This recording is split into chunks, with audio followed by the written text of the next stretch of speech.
Good afternoon. Good Friday afternoon.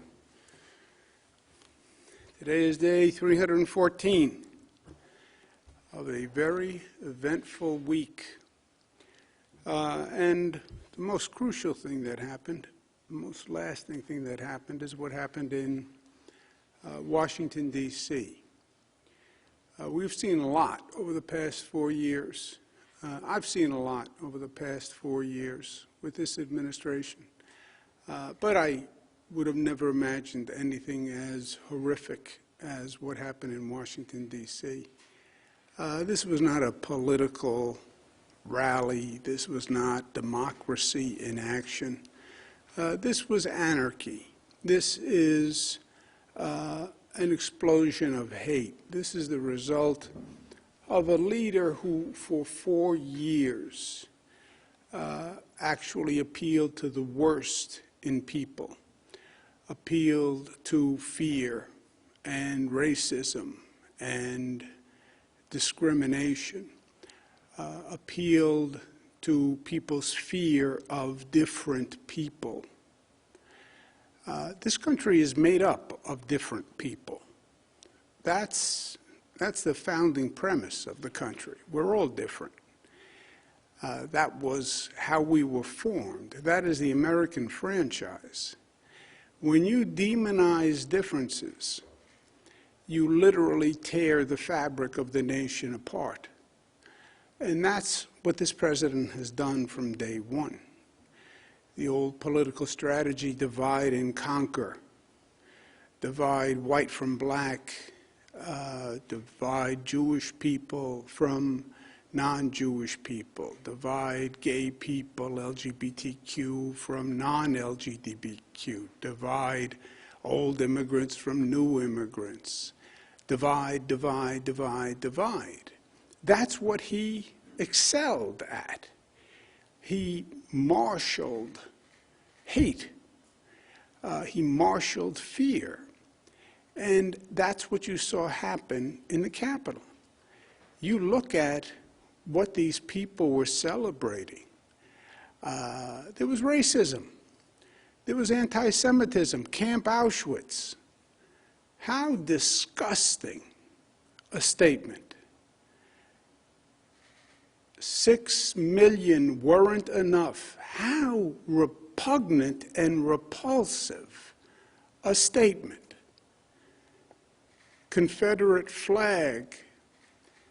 This was the KKK in Charlottesville, who didn't wear a mask because they felt liberated in their hate by President Trump. It's so horrific on so many levels. I was in the federal government for 8 years at a very contentious time. I was there during the Clinton administration, Secretary of Housing and Urban Development. This was during impeachment. This was the Newt Gingrich revolution. This was a really heated political environment. But nothing like this. Nothing like this. Nothing like the vitriol and hate that we saw here. From a security point of view, I'm shocked at what they allowed to happen. I remember walking into a federal building, you had to go through metal detectors, take everything out of your pockets as a cabinet secretary. The security of government, the security of the American government, that is paramount. And international countries and anarchy groups watch this. State of the Union address. Several times, I was the cabinet member who didn't attend the State of the Union. Why? They were so security conscious that they said, well, if everyone is in the state capitol, it's an opportunity for someone to attack. So they had one cabinet member stay out, just in case there was, God forbid, an attack. Look at the level of security and the level of planning. And then they gave me all these briefings and showed me all these national security issues. What happened to the security of the nation's capital? I mean, if you're looking at this, any bunch of thugs, any mob, can literally take over the government, which is what they did. The police, what happened? What happened to the security forces? I mean, look at the difference when President Trump wanted to walk across the street to hold the Bible in front of a church for a photo opportunity. He had the Attorney General as the advance man. He had troops. He had tear gas. He had people on horseback clearing the way for a photo opportunity. When there are protests for civil rights with predominantly black and Latino protesters, look at how they acted.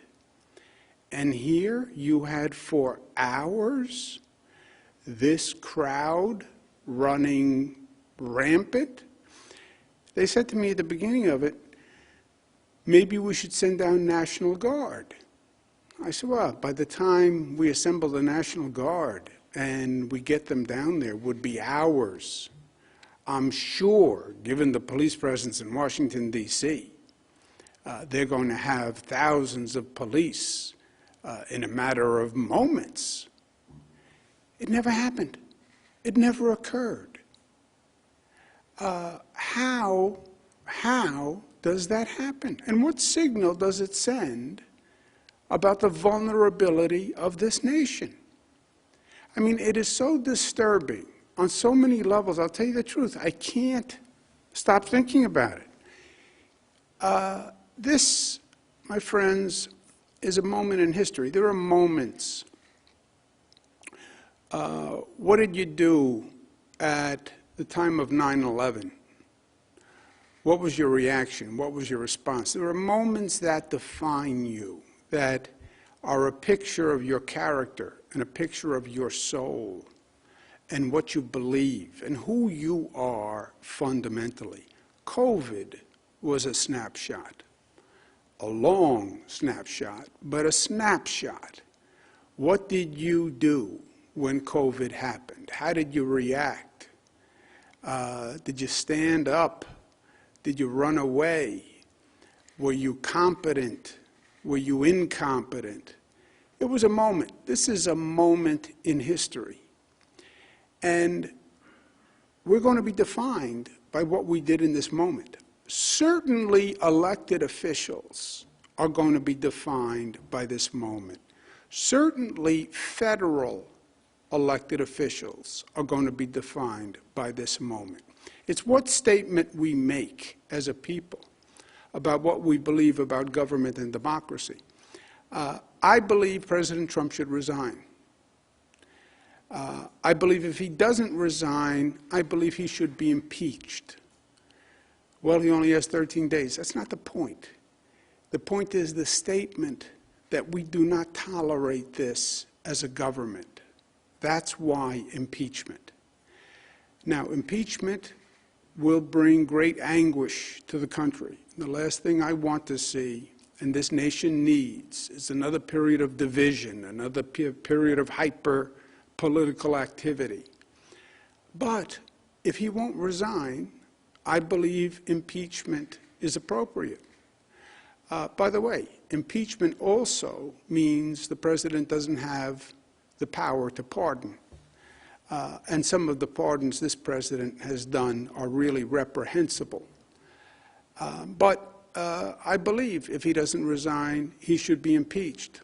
But I believe he should resign.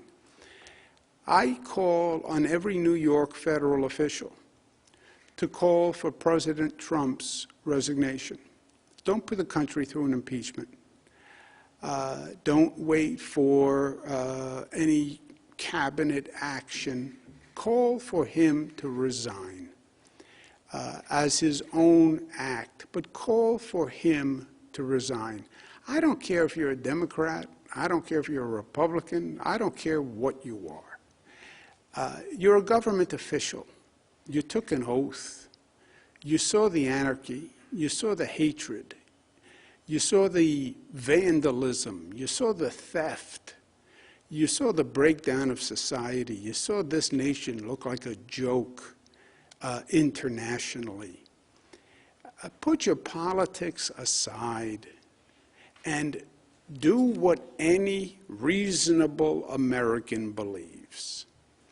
Now, even in this political time, we still have reasonable Americans. There is no reasonable American who looked at that screen and saw what happened and said, this is okay. There's no reasonable American who saw what the president did and said, this is okay. None. Are there hate mongers who say, yeah, that's right, overthrow the government? Sure there are. Sure there are those voices. But don't respond to those voices. Don't respond to those voices. Respond to what reasonable Americans, reasonable New Yorkers believe, responsible New Yorkers believe. Put principle over party. There is no Republican or Democratic elected official, federal official, who can look in the mirror today and say, I condone what happened. I condone what this president did. None. You support an orderly transition of power? President Trump resigns. Vice President Pence takes over. Vice President Pence governs for the remaining days. That's an orderly transition of power and a statement of principle. Make that statement today. If you don't, you will live with it forever. And the question is simple. Were you with the mob, or are you with the American people? If you're a New York federal representative, are you with the mob, or are you with New Yorkers? That's what I ask you today. New Yorkers, Democrats and Republicans, they don't support mob rule. They don't support racism. They don't support anti-Semitism. They don't support discrimination. They don't support anarchy. No New Yorker does. And if they do, I don't care if you're a Republican. You don't want to represent those sentiments. You don't. No responsible elected official should. Let our congressional delegation show this country that we still have reasonable leadership and principled leadership, and say, yes, this president should resign. The president should resign. Show that solidarity. Show that, yes, there is some common sense left to government and some decency left in elected officials, despite the crazy political times. And if you don't, you will live with it. You will live with it. The question will always be, what did you do when Washington anarchy descended? What did you do when they were climbing through the windows saying 6 million dead Jewish people wasn't enough? What did you do at that moment? And you'll live with the consequences.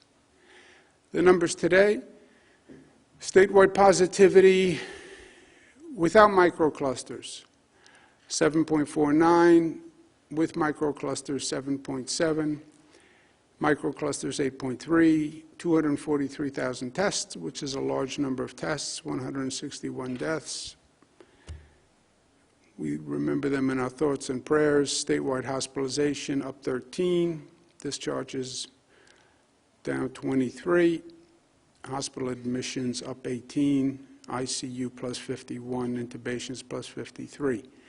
We know these numbers. We know what is happening. This was all predictive. It is all predictive. Thanksgiving, holidays, socialization, holiday spread, the number goes up. We've said that since before Thanksgiving. And we said celebrate smart, stop the spread, social gatherings, the infection rate went up. You look across the state, Finger Lakes still highest percent of people hospitalized. Positivity rate, still the Finger Lakes, Mohawk Valley, Capital Region. Still makes the point, it depends on your behavior, your belief in your community. It is community spread. How do you resolve community spread?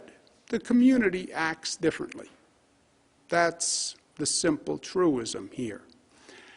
New York City, Bronx is now spiking. Manhattan 4.4, Staten Island 7.8, Brooklyn 6.7, Queens 7.4. We are in a foot race. What's the foot race? How fast the infection rate goes up, how fast the vaccination rate goes up, and who wins. That's the whole predictive equation going forward. How fast does infection rate go up? How fast does the vaccination rate go up? I am telling you, we are in a danger zone. The infection rate is going up quickly. The faster the infection rate goes up, the faster the hospitalization rate goes up. The hospitalization rate goes up, the hospitals reach capacity. Hospitals reach capacity, economy shuts down. That is what happens. Add to that foot race a new factor, the UK strain. The UK strain is here. 1 case in New York, 2 cases in Connecticut, 1 case in Pennsylvania, 26 in California. This is one nation. People get on a plane, they travel. It's here. It's here and it's spreading.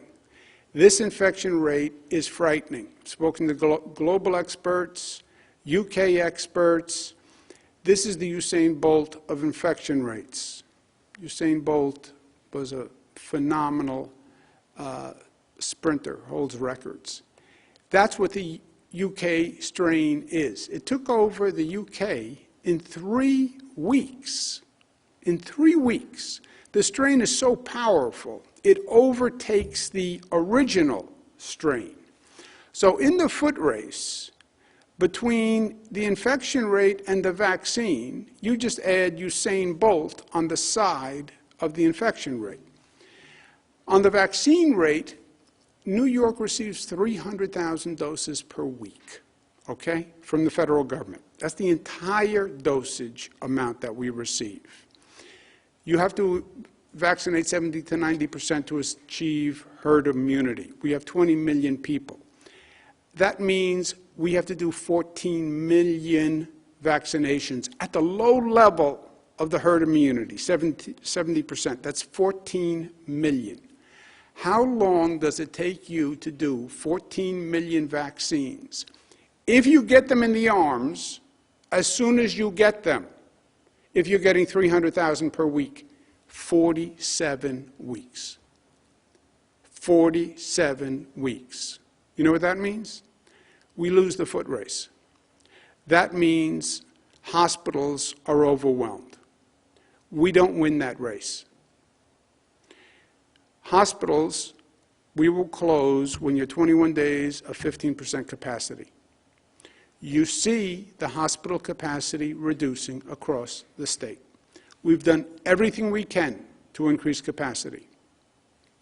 Adding 50% hospital beds, we're balancing patient load, we're finding additional staff. So we've increased capacity, and we're still climbing. If the hospital capacity continues to climb, we are going to close regions. And you can see where we are. We're 22% in the capital region. North Country's doing better for demographic reasons. But 21 days from 15%, we close. Why? Because we then have 21 days to try to come up with alternative accommodations for hospitals, and hopefully 21 days of a closed economy will slow the spread somewhat. It won't slow the spread entirely. This is not like the spring, because this spread is more in social gatherings. And many of the economies are partially closed. But that is what we are looking at. Do I have a crystal ball? No. But it's math. It's math. And you can extrapolate out the numbers. And look around. It's happening everywhere. You're seeing hospital systems overwhelmed. UK closed, Germany closed, Italy closed, California. The hospitals have been overwhelmed. Hospitals get overwhelmed. You call an ambulance. The ambulance doesn't come because the ambulance has no place to take you. That's how frightening this situation is and how serious it is. Well, how do you slow it? There's only two options. You slow the spread, slow down Usain Bolt, or you increase the vaccine supply. We can't increase the vaccine supply. We don't control the vaccine supply. It's all done federally, and then we get a proportionate amount. What we get, we have to get into people's arms. We started with Group 1A, which are the nurses, the doctors, the hospital staff. Why?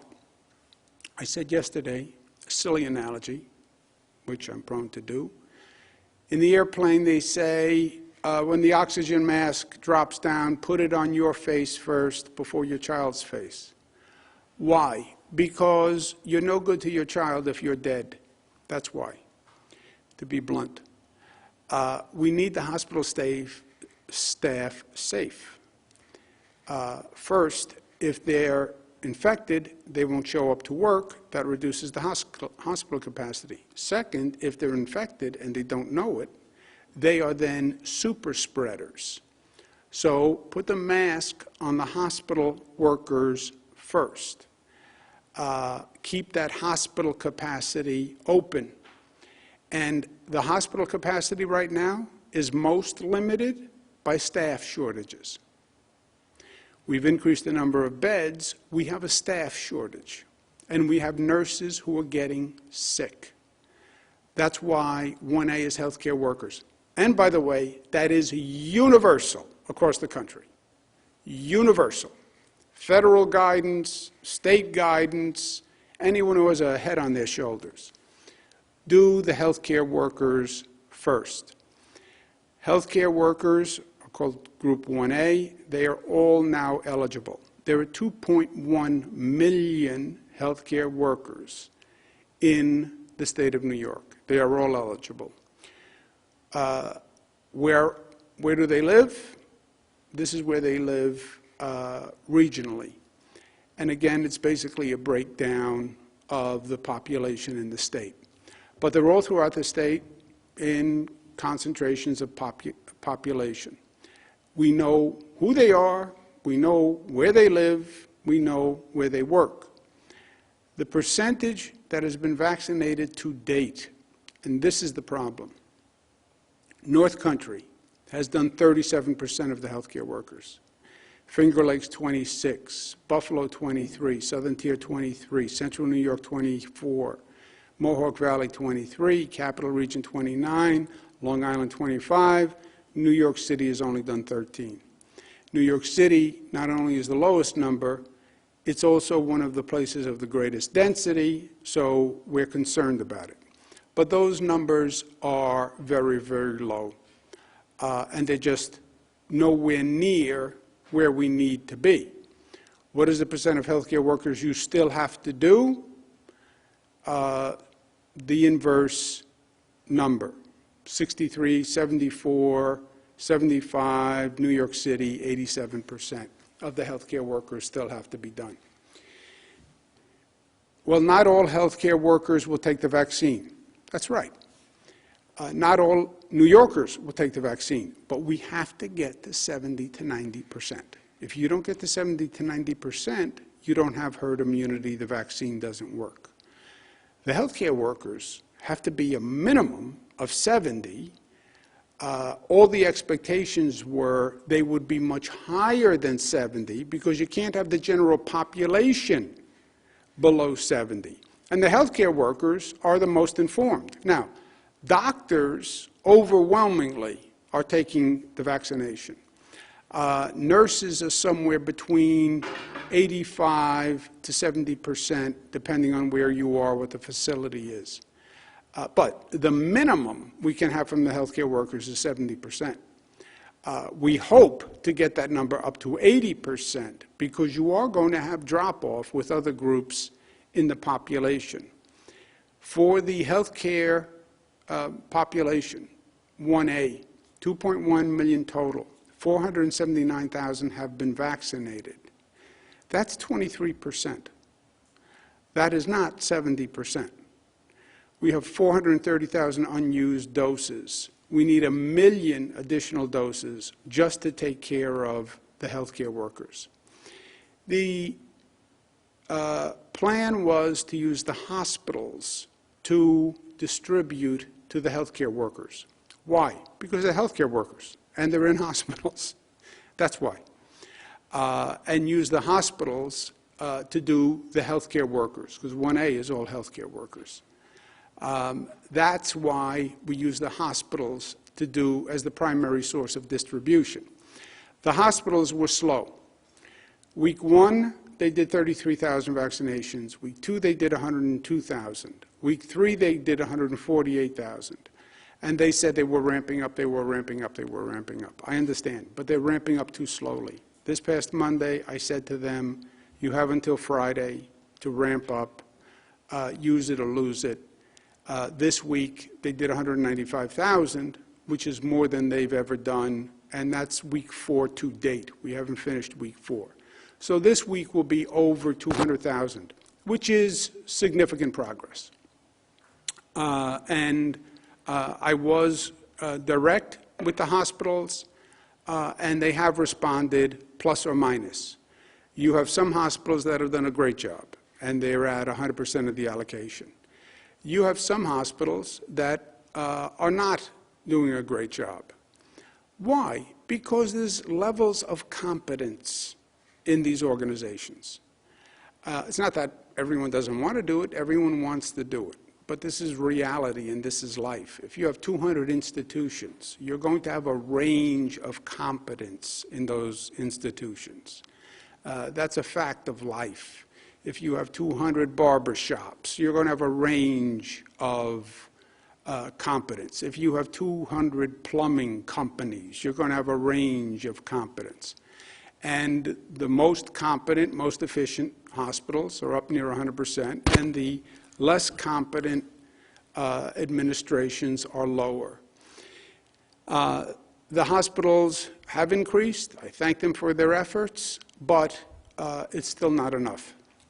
So we're going to accelerate the distribution. And what we're going to do is add new distribution networks to supplement the hospitals. Again, the thought with the hospitals were that's where the healthcare workers work. That's where the healthcare workers are comfortable.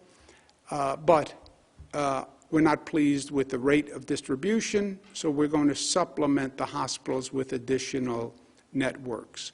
We're now recruiting and organizing thousands of new providers.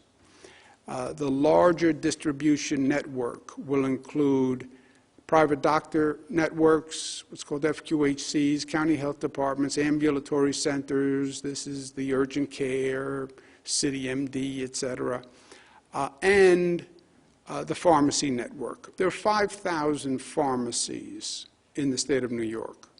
Pharmacies distribute the flu vaccine. They do this. They know how to do this.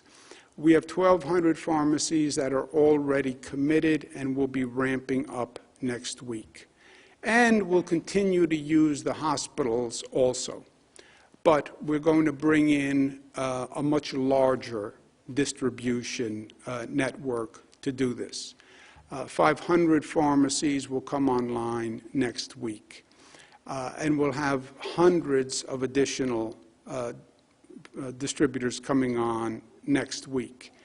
On Monday, they will begin accepting reservations for vaccinations.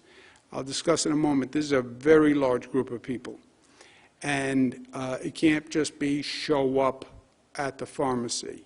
It's going to be much the way it was with COVID testing. Go to a website, find out the location nearest you, make a reservation, and that will happen on Monday. The network will distribute to 1A and 1B. The new providers must prioritize their health care staff. Why? The same reason 1A is a priority. We don't want a nurse who is COVID positive treating 100 patients a day. Healthcare workers can be super spreaders. So the new providers, pharmacists, vaccinators, etc., get your people vaccinated first. Hospitals continue to prioritize the unvaccinated 1A. Because, again, we have to get those healthcare workers up to at least 70%. So keep them as a priority. The large union groups that have the ability, I'm asking them to attempt to organize their own administration of the vaccine. Many of the police departments I've spoken with, they have EMS, they have EMT, they have medical offices. They can administer literally their own vaccine. Fire departments, the same thing. They have EMS, they have EMT. Many county health departments can administer for their police, volunteer fire, etc. So whenever we can get a large group to have an alternative distribution, that's good because it relieves pressure on the remaining distribution network. Transit workers we're speaking with, if you have a provider network that you work with, which many large unions do, then let that network do the vaccinations, teachers union, etc. So wherever possible, we want to get those distribution mechanisms segregated. The local health department, in those cases, will give the police, the fire, the teachers, correction officers an allocation on a weekly basis. And then, to the extent they can take care of themselves, fine. If they can't, fine, we'll take care of them in the larger network. But to the extent we get groups to organize their own distribution, that will free up the distribution mechanism to focus on the largest group in 1B is 75 plus New Yorkers, 75 years old and older. This is the group that is most at risk. This is the group with the highest death rate. This is by far the largest group in 1B, are New Yorkers who are 75 years old. And these are people who have been hyper-cautious now for many, many months. And they've been in their apartment, they've been in their home, they haven't seen their family, they're afraid to go out, they're afraid to get COVID. This is the group that desperately needs the vaccine. Department of Health is going to hold a webinar on Monday for all the new providers and people who want to participate. Again, there are 5,000 pharmacies. We want to make sure they all understand the rules of how to participate. There are hundreds and hundreds of doctor networks that will qualify. We want to make sure they all get signed up and they know the rules. All the county health departments and the unions who are thinking of doing administration themselves. The webinar will be for you, and that will be on Monday. 1B is a very large group, 3.2 million New Yorkers in 1B. 1B, 870,000 teachers, 200,000 police and firefighters, 100,000 public safety workers, correction officers, etc., 100,000 public transit workers, 1.4 million 75-year-olds. That's why, to the extent we can get those public employee groups to manage their own vaccine, allows us to focus on the 1.4 million 75-year-olds. And again, that's by far the largest group. And those are people who desperately need it.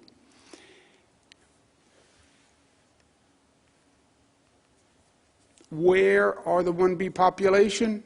They're spread across the state, again, by population centers. The state will allocate vaccines to the distribution network proportionate to the group and the region. In other words, the United States government distributes the vaccine dosages by population. New York gets its relative population to the rest of the nation. I worked very hard to make sure there was no politics in the distribution. Federal government doesn't always love New York. I worked very hard to make sure we got our fair, proportionate population percentage, and we do. That is the way that I am going to distribute the vaccine, purely on the numbers by the percentage. And that is the way we will distribute the vaccine locally. Police officers, firefighters, whatever the percent you represent of 1B will be the percent that is allocated to your group. All treated fairly and proportionately by group and by region. Capital Region, Western New York, New York City, Long Island, it's all numerically proportionate to where that population exists. Within that region, the police get what the police represent, the firefighters get what the firefighters represent by percentage, and the 75 plus get what they represent by numbers. So, for example, 75-year-olds and older are 1.4 million. That's 45% of the 1B population. Whatever we get, we'll distribute regionally by percentage, and 45% of that will go to 75-year-olds. For example, Capital District is has 5.9% of the 75-year-olds. They get 5.9% of the portion for the weekly allocation. All groups will be treated equally and fairly. And if there's willful fraud, they will be disqualified. I spoke to a number of local officials over the past few days. One of them said, you know, I'm a former police officer. I believe police officers should go first. One of them said to me, I'm a former teacher. I believe teachers should go first. Let me be clear. I can argue that police officers should go first. I can argue that teachers should go first. I can argue that 75-year-old people should go first. I can argue that correction officers should go first. I can argue for any of them.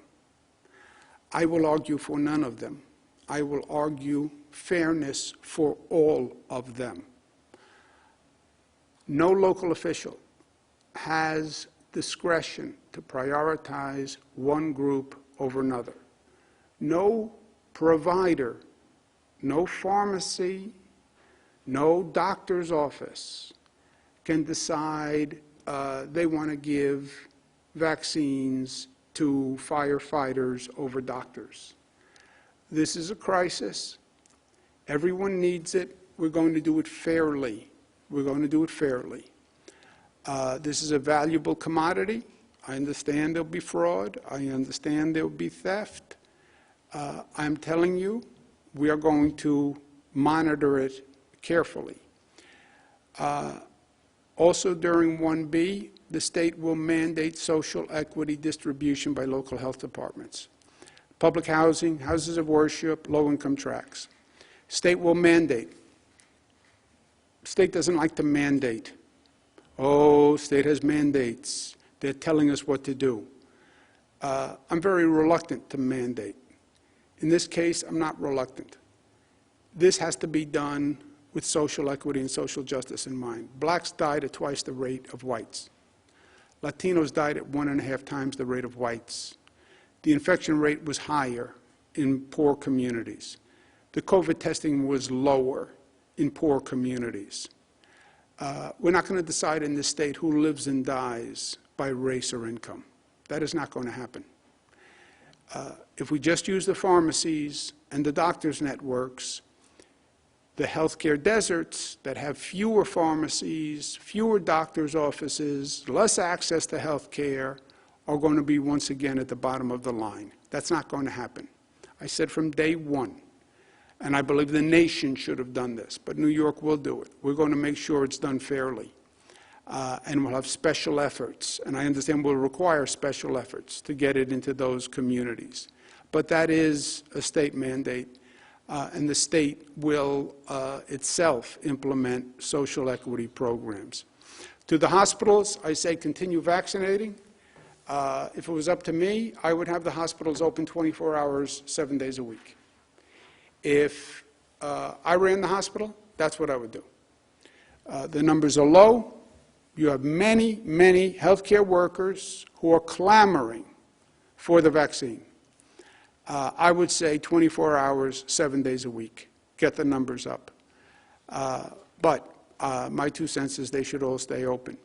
I'm signing an executive order that is going to make additional staff eligible to do vaccinations.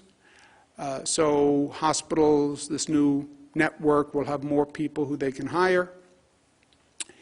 In addition to the thousands of distributors we're bringing online, DOH is going to set up mass distribution sites over the next several weeks. We're going to, for example, we're going to use the Javits Center, which is going to open next Wednesday, where we will just do mass distribution sites, and we can do thousands of vaccines. Now, and I want to make sure we all understand this, because I guarantee you this is the song we're going to hear for the next several months. Our distribution network will far outpace our supply. Our supply is the problem. Here's the reality, dose of reality. It's a good line.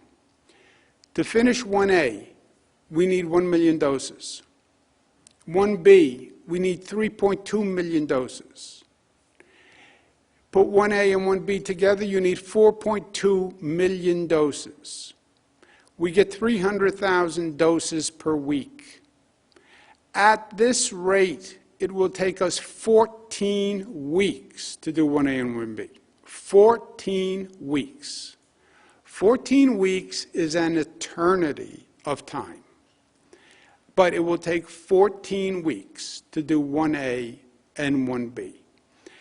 14 weeks, that's April 16th before we get through 1A and 1B, which is just the healthcare workers, the public employees, high risk, and 75 plus, okay? 75 plus leaves a lot of members of the general public out. But even if you're 75 plus, it's 14 weeks before we can get through the entire population. And again, 75 plus, that's 1.4 million people. It's the largest single group. So when you're talking about 14 weeks, we're talking about more of a scheduling and a planning operation than anything else. Don't say, well, the governor said, I'm eligible, I'm over 75 years old, but I can't get a vaccine done. It's going to take 14 weeks to get all 75-year-old people done. We'll start to identify pharmacies next Monday. You'll call the pharmacy will give you an appointment. Don't be surprised that the appointment is 3 months from today. That is the necessity by the supply we receive. We'll get more drugs. I can't. If I would, I could. Pfizer, Moderna, hopefully the supply increases. President-elect Joe Biden is making some moves that I think are very smart. I'm working with his team on moving supply as quickly as possible. Maybe Johnson & Johnson comes online, maybe AstraZeneca, maybe the supply goes up. But we can only distribute what we receive. And 14 weeks is a long time. I'm going to put a new unofficial rule in effect, which is Matilda's rule. Matilda is my mother. My mother is 75 plus, barely 75 plus. I know what's going to happen. My mother wants the vaccine. My sisters call regularly and say, when can mom get a vaccine? They're now going to hear, oh, mom is eligible for the vaccine. Yes. That doesn't mean, mom, that you can get the vaccine tomorrow. Monday you can make a reservation, but it's going to take 14 weeks. My mother is very sweet, and my mother's a very loving person. But my mother also has a stern side. So I just want to be clear with my mother, and with everybody's mother, and with everybody's father, and with everybody's grandfather. We're talking about 14 weeks until the federal supply is increased. So let's calibrate our expectations. This is about planning, and this is about scheduling. To the local teachers, et cetera, plan on 1/14 of your allocation per week. I would suggest you then schedule and prioritize within your group who should go first. Teachers, and I leave it to you, teachers who are in the classroom go first. Teachers who are older go first. You know, I leave that to the union. Police, who goes first? You'll be receiving roughly 1/14 of your total allocation per month. Same thing with transit workers, et cetera. This is going to be more of a planning tool than anything else. Federal government increases, knock Formica, they do. As soon as we get an increase, we'll increase the supply. It's very simple. But the one refrain, which everyone will say, is, I need more. Every local health department is going to say, I need more. Every police department needs more.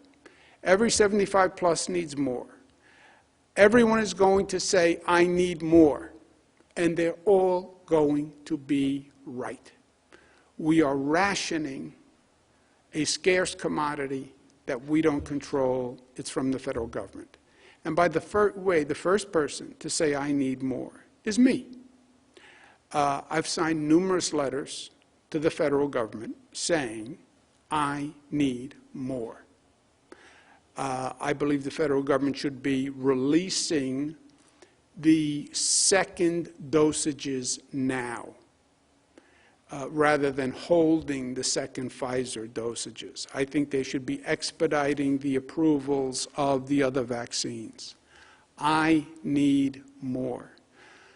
So before a reporter asks me next week, Well, I was speaking to the local health department, and they say they need more.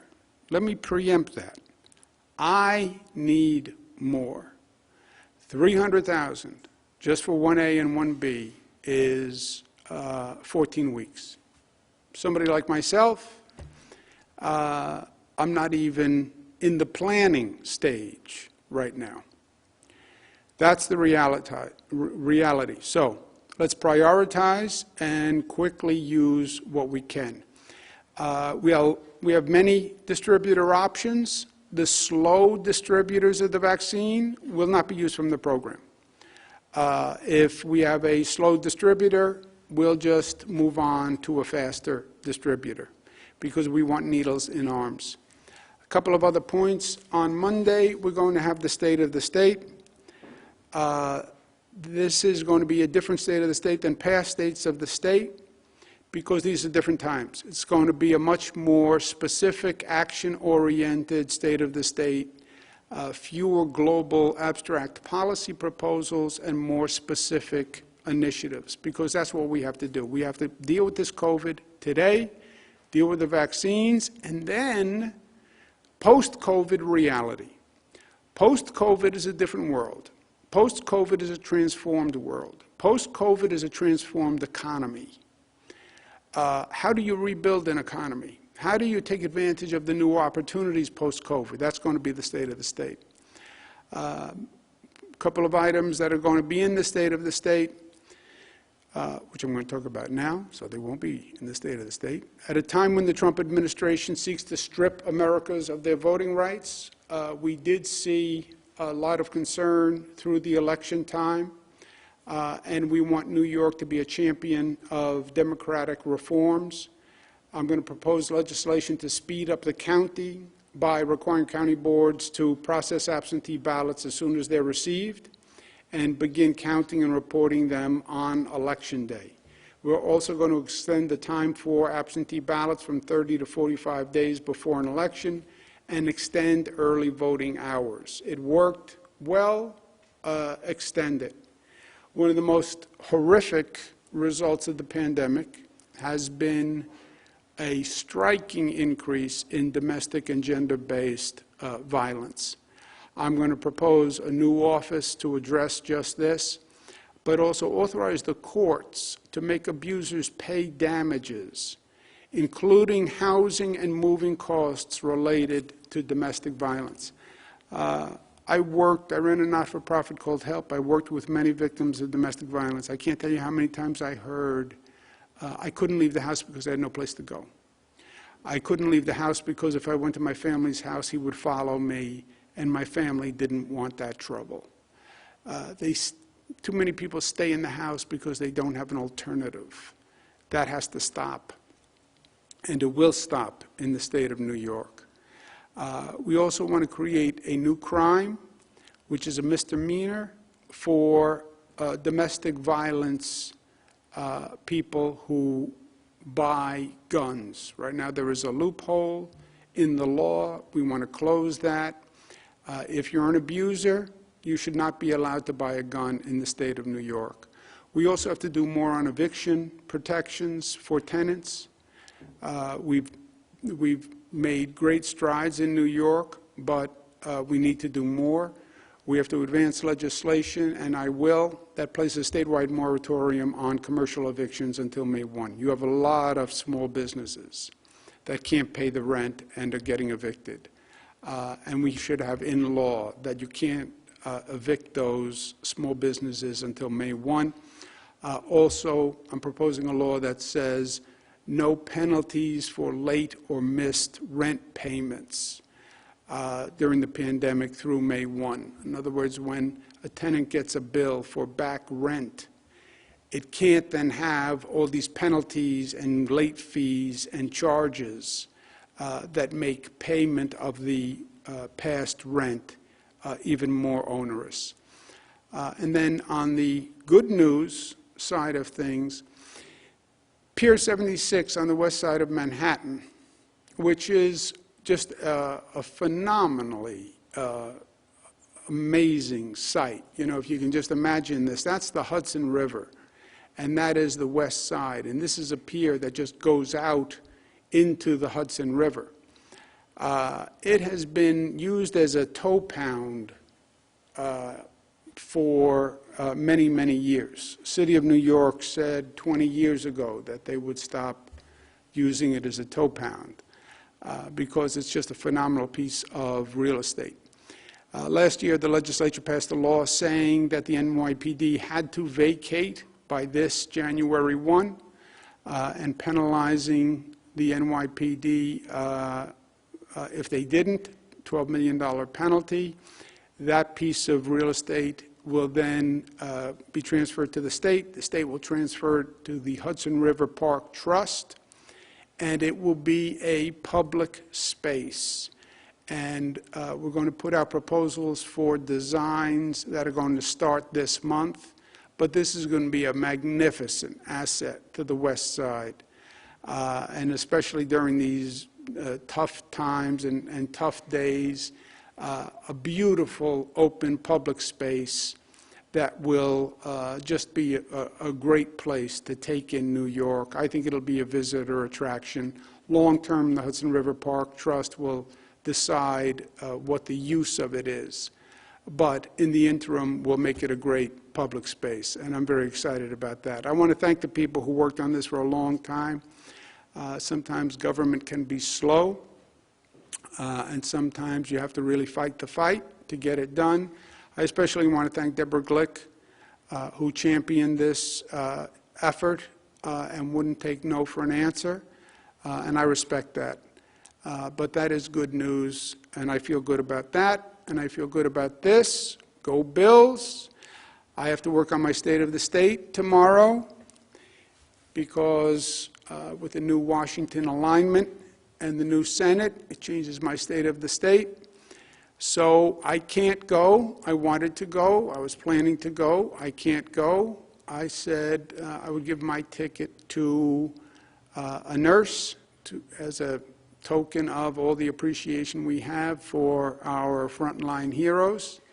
And I asked ECMC to ask the nurses, Erie County Medical Campus, to ask the nurses at ECMC who did the nurses in the center believe deserved that ticket. And the nurses picked Brianna Brandon, and Brianna is bringing her mother to the game.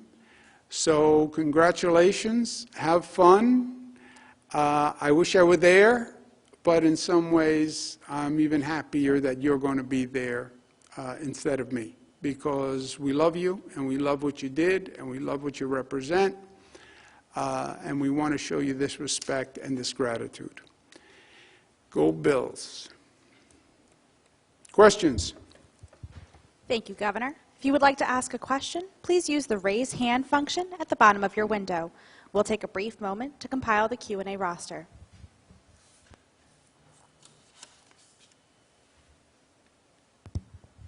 Governor, you now have Jeff Cole from WWNY. Jeff, your line is now open. Please unmute your microphone. Good afternoon, Governor. How are you? How are we doing, Jeff? Okay. Going back to the beginning of your comment,